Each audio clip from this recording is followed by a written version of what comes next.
Vamos a ver ejemplos con cuentas del lugar de las raíces, etcétera, y de función de transferencia del PI. Entonces vamos a empezar otra vez con el sistema de primer orden dominante, que recordad, nos cogemos un sistema en el que tenemos un primer orden, ponemos con constante de tiempo igual a 1, por poner algo, ganancia igual a 1, ¿vale? Y luego también vamos a ver el efecto que puede tener que haya, que siempre los hay, otras cosas que yo no he considerado. Es decir, he dicho primer orden dominante, por ejemplo, era un motor y estoy despreciando el efecto de la autoinducción, que existe y está ahí a altas frecuencias. Una constante de tiempo aquí he puesto que es 10 veces más rápida, ¿vale? O podría haber retrasos o cualquier cosa. Es típico. O sea, cuando decimos que un sistema es primer orden, lo que decimos es que es bastante parecida a su respuesta a un primer orden, pero seguro que hay fenómenos, digamos, más sutiles de orden elevado que al final me pueden acabar influyendo si me pongo a exagerar con los ajustes de las ganancias, etcétera. Y lo vamos a controlar con un proporcional integral. Entonces, una idea chorras de ajuste que la vamos a usar para poder manejar las cuentas en muchos casos es decir, bueno, pues si tengo aquí un 0 con constante de tiempo TI y aquí el polo dominante tiene constante de tiempo 1, pues voy a hacer que T sub I sea igual a 1 y entonces se me va el 0 con el polo, ¿vale? Y así el sistema es más sencillo. Es una manera que le podríamos llamar ajuste por cancelación polo 0, ajuste sencillo. Lo que pasa es que como luego hay otras cosas que también son ajustes sencillos relativamente, el nombre de ajuste sencillo me gusta medianamente, ¿vale? Yo le llamaría más bien ajuste ingenuo o ajuste cancelación polo 0, que es que no es la manera de ajustar buena, ya veremos luego cuál es, pero bueno, para empezar esta es una sencilla, fácil. Digo, pues bueno, tengo aquí un 0, tengo que ajustar la T sub I, pues voy a aprovechar para cargarme el polo y así el sistema va a ser más fácil de analizar, ¿vale? Bueno, pues voy a hacer esto en el papel mejor. Vale, bueno, ya lo tengo preparado para no perder tiempo. Entonces tenemos aquí la función de transferencia. Con mi bucle abierto va a ser esto por esto, ¿vale? Voy a considerar como la G un primer orden solo y luego más tarde un primer orden con polos, que tenga polos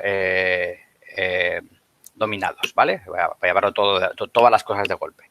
Ya digo, el bucle abierto es esto por esto, así que si quiero dibujar el lugar de las raíces, pues haré R locus de toda esta cantidad. Luego, ahora lo hacemos, ¿vale? Pero antes de empezar con esta parte, una cosa, para insistir en el tema de que se anula el error.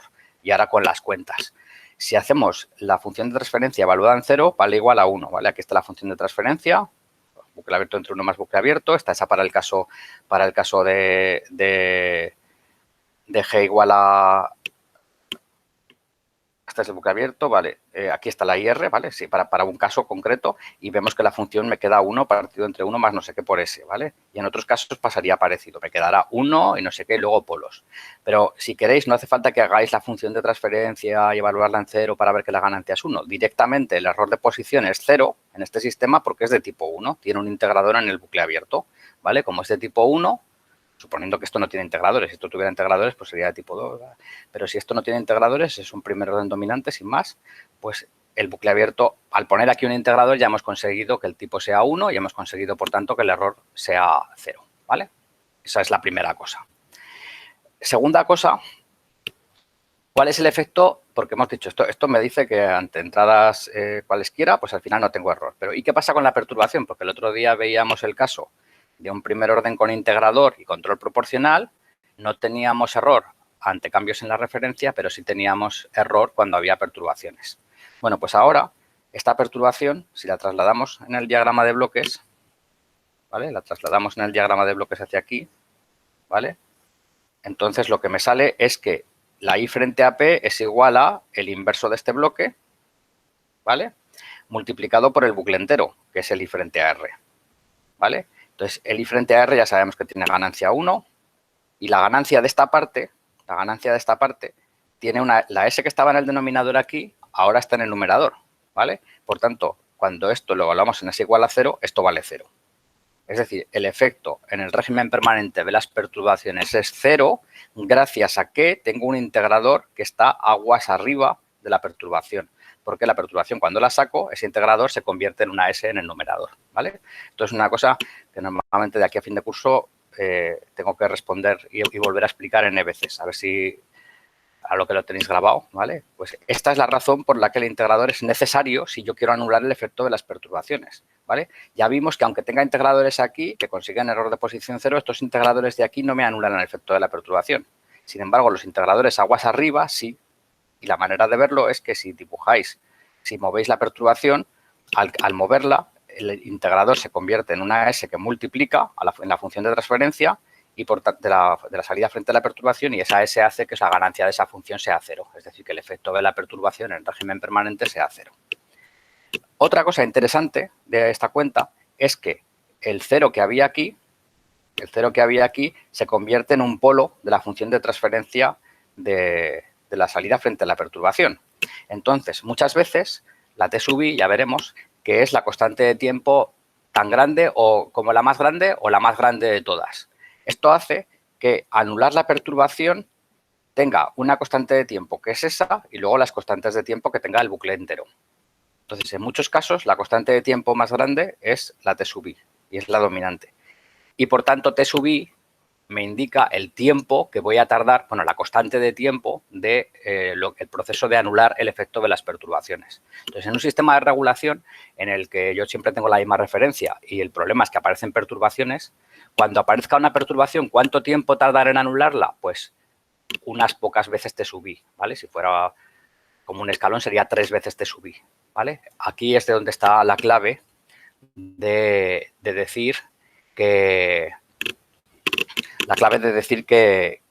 la constante de tiempo integral da una idea del tiempo en anular el error, ¿vale? Sobre todo, da una idea del tiempo en anular el error provocado por una perturbación. Exactamente, ¿vale? La constante de tiempo normalmente dominante de la función de transferencia salida frente a perturbación. Vale, dicho esto, sobre el permanente, vamos a lo del lugar de las raíces. Entonces, teníamos la planta, tiene este polo, ¿vale? Si hacíamos control proporcional, si hubiéramos hecho control proporcional, pues el lugar de las raíces para K sub P sería así. Ay, perdón, sería así, ¿vale? ¿Vale? K sub P. Y esto es con proporcional, ¿vale? Hubiéramos hecho el sistema cada vez más rápido a partir de aquí, con Kp mayor. Si ahora hacemos T sub i igual a tau con el integral, lo que hacemos es que ponemos el integrador del PI y luego el 0 lo hemos puesto justo para cancelar el polo. Entonces, el lugar de las raíces ahora es este. Es bastante parecido, ¿vale? Con Kp alta, cada vez es más rápido, con lo cual, pues muy bien. Y es un poco más lento que el otro, es decir, con una Kp determinada, aquí tendríamos el polo aquí y aquí lo tendríamos a lo mejor pues por aquí todavía. Es decir, si correspondemos casos de la misma Kp, lo que espero es que en el proporcional integral con la misma Kp sea un poco más lento o algo más lento. También depende de dónde estuviera el polo, ¿vale? Pero por lo demás el comportamiento es parecido. Ya que estamos aquí, vamos a ver otros ajustes posibles de la T sub i. Si la T sub i, porque claro, aquí haciendo cuentas y tal, aquí hemos hecho las cuentas, ¿vale? Y si cojo el bucle abierto, cancelo polo con 0, ¿vale? En el bucle abierto me queda esta función de bucle abierto y hago la función de transferencia de bucle cerrado, pues me queda que es un primer orden en el cual yo tengo un polo cuya constante de tiempo es la del sistema partida entre KPG, ¿vale? Esto es esto. Esta función de transferencia y esto es lo mismo. Esta y esto es lo mismo, ¿vale? Con Kp tendiendo a 0, ¿vale? Yo tendría que tengo un polo, o sea, esto sería como infinito y entonces tengo el polo prácticamente en el origen, ¿vale? Con Kp's muy grandes, con Kp's muy pequeños, este número sería muy grande y por tanto el polo estaría aquí, tendría una constante de tiempo muy grande, ¿vale? Y estaría el polo muy aquí. Y con Kp, a medida que vaya aumentando la Kp, este factor es cada vez más pequeño, la constante de tiempo es más pequeña y el polo cada vez está más para allá, ¿vale? Pues esto es lo que estoy viendo aquí. Pero el caso fácil. Pero ahora, si quiero ver que no cancelo el polo con el 0, ya la función de transferencia va a ser 2 polos, un 0, o sea, va a ser un segundo orden con 0, ya es más complicado de manejar. Y si luego encima, en vez de coger un primer orden dominante a secas, quiero coger un primer orden con más polos, pues como me ponga a hacer las cuentas con la función de transferencia, estoy apañado, ¿vale? Entonces, vamos a hacerlo en el lugar de las raíces, que lo que se supone es que me sirve para poder razonar mejor con lo que pasa más intuitivamente, con lo que pasa con los polos y los ceros, pero con los polos del sistema en distintos casos, ¿vale? Pues eso es lo que voy a hacer. Entonces, ahora, si la T sub I es mayor que tau, eso significa que el cero está aquí, mucho más cerca del origen que el polo. Entonces, ¿cómo sería el lugar de las raíces? Esta rama pertenecería al lugar de las raíces, esto pertenecería al lugar de las raíces. Tengo una asíntota porque tengo dos polos y un cero, la asíntota se va hacia el menos 180, así. Entonces tendré, cuando la K aumenta, tendré un polo por esta zona y otro polo por esta zona. Si la KP es muy grande, el polo de esta zona estará muy cerca del cero, que también es un cero del bucle cerrado del sistema, porque al cerrar la función de bucle este cero sigue estando, ¿vale? Está aquí, en el numerador. Entonces, este polo y este cero, sus efectos se anularán, aunque sea el polo dominante, y será como si solo tuviera este otro de aquí, ¿vale? Es decir, para KPs muy altas se va a comportar muy parecido al proporcional, ¿vale? Añadir el integrador habrá servido para anular el error, pero en el transitorio casi no se va a notar. Si la KP es suficientemente alta, no se va casi a notar. ¿Visto? Va a ser como poner un proporcional con magia. Y luego, otra posibilidad es que cojamos T sub I más pequeño que tau. Si cogemos T sub I más pequeño que tau, el cero está en este lado. Entonces, ¿cómo sería el lugar de las raíces? Esto pertenece al lugar de las raíces, esto pertenece al lugar de las raíces, ¿vale? Entonces, hay una asíntota hacia allá, porque tengo dos polos y un cero, ¿vale? Y ¿cómo es entre medias? Pues entre medias de aquí tiene que pasar aquí, pues lo hace de alguna forma, ¿vale? Hace algo así, por ejemplo, ¿vale? Parecido a algún diagrama que ya hemos visto.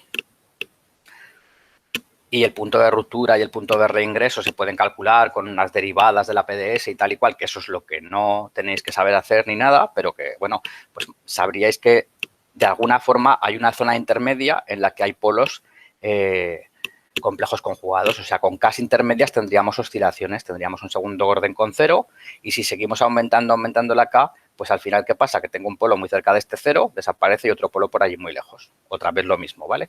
Eso, cuanto más lejos estén el polo y el cero, más se notará. Si están muy cerca, prácticamente el polo y el cero, este caso y este caso, este hueco es muy pequeño o este circulito es muy pequeño, pues es como este caso, ¿vale? O sea, este caso de aquí es una idealización, que el polo y el cero están en el mismo sitio, ¿vale? En realidad no están en el mismo sitio, están muy cerca. Entonces es como esto o como esto, pero con digamos, el hueco o el bucle es como un punto gordo, ¿de acuerdo?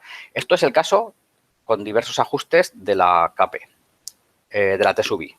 Y ahora vamos a ver, en todos estos casos hemos visto que si ponemos la K muy alta, tendremos un polo muy lejos o un polo muy lejos y otro muy cerca del cero.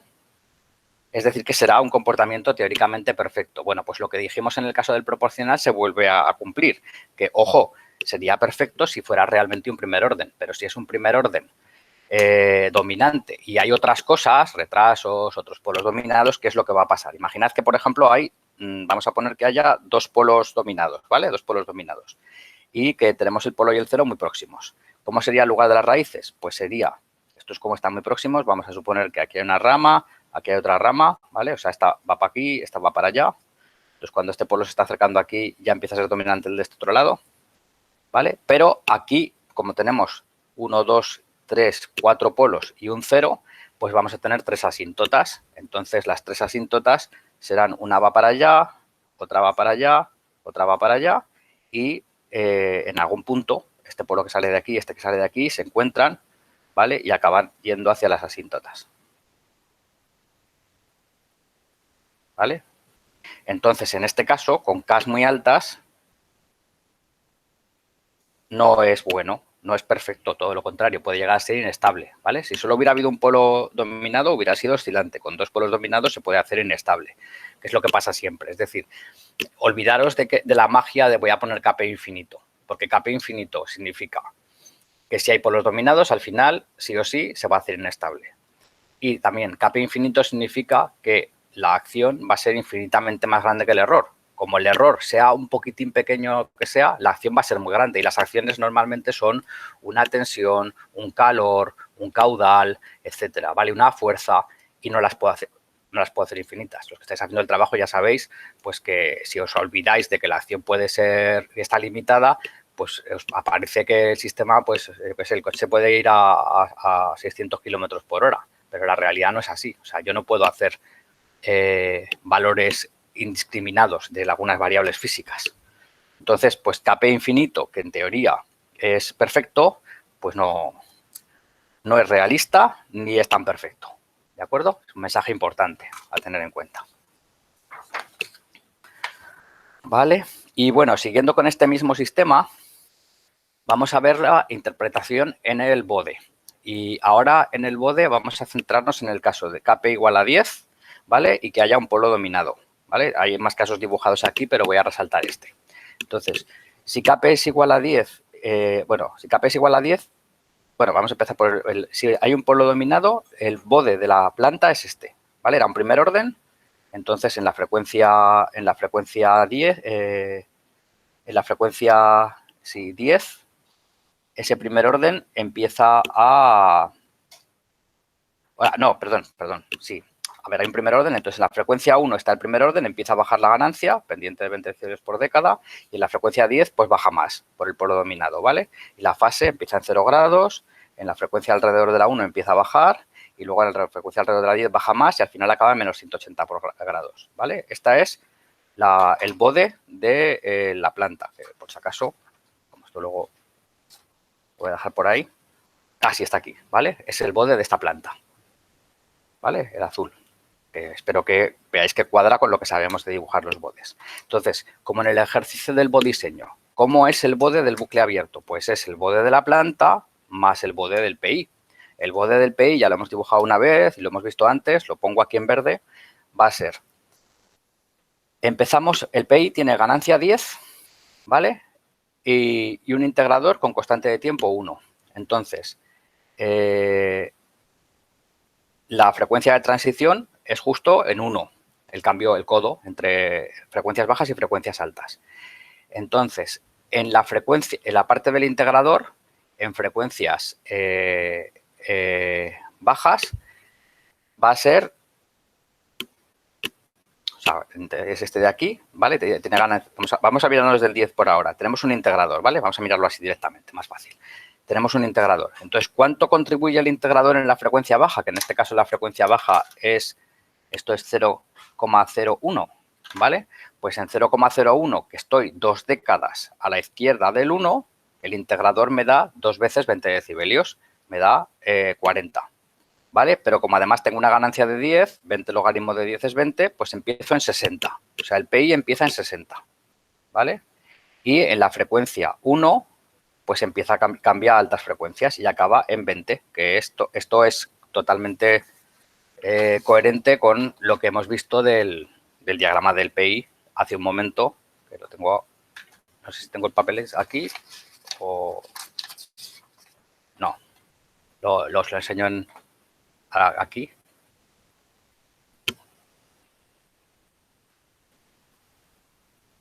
¿Vale?